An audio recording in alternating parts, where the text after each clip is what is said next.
12 کلن محب الله چې د بدن ډېرې برخې معلوله دي د ترینکوټ ښار اړوند د دشت طلاني سیمه کې په 4م ټولګي کې زده کوونکی دی.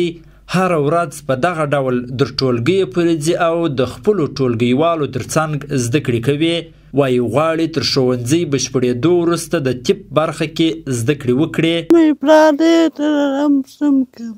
و ما ته خوند ته وایم پلار د محب الله پلار وایي زوی د زده کړو سره لیونۍ مینه لري او په وینا چې 4 کاله کېږي چې د سینې په تګ کولو سره در ښوونځي ځي. وایي ښوونځي ته د تګ پر مهال ځینې وخت د ساده ویلچر څخه استفاده کوي او په وینا چې ساده ویلچر نسي کولی د محب الله د تګ ستونزه ورته حل کړي. کړو سره ډیره مینه والا کله ګر سره کور ته نه ګیرېږي چې د مکتب وخت یې دی بس روان یې بالا دغه ته نه پاتېږي بس ورځي مکتب ته ولا که مې دغه نه په ما خو شی په وسه پردی چې یا په ده یو دوا وکم زه دا دغه لرم چې دته یو برکې دغه پیدا شي دا باسکل دی کې دغه دی دغه ورکوه او نور یو څه کومک وکړي یو څوک که د یو چا په وسه پرایي.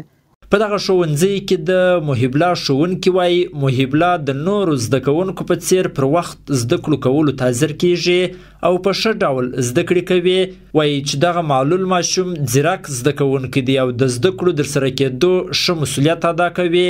کاله 15 کاله کېږي چې په دې دشت طلاني متوسطه ښوونځي کې شاګرد دی خو متاسفانه دغه شاګرد چې دغه معلولیت نه درلودی ډېر ښه ځیرک دی. دا اوس فعلا دلته ما دغه هلک ته ډېر دغه کړی دی چې ما څه درس دته ویلی چې پوښتنه مې جن کړې ده د سر په خلاصوی نور کتابچې ته دغه کړی دی یا مې دی لږ امتحان کړی دی دی فوقالعاده بیخي تکړه دی خو بس دغه یو شی دی چې دی دغه معیوبه دی معلوله دی د زړه د سوی دی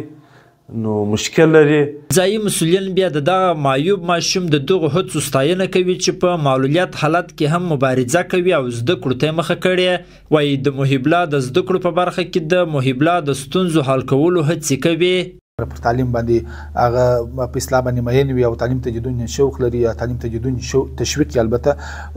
خدا هم د کورنۍ هڅې ستایو د کورنۍ د مسؤلینو هڅې ستایو او د نظام مسؤلینو هڅې ستایو چې محب الله خان په داسې وضعیت کې تعلیم ته تشویق کړی دی او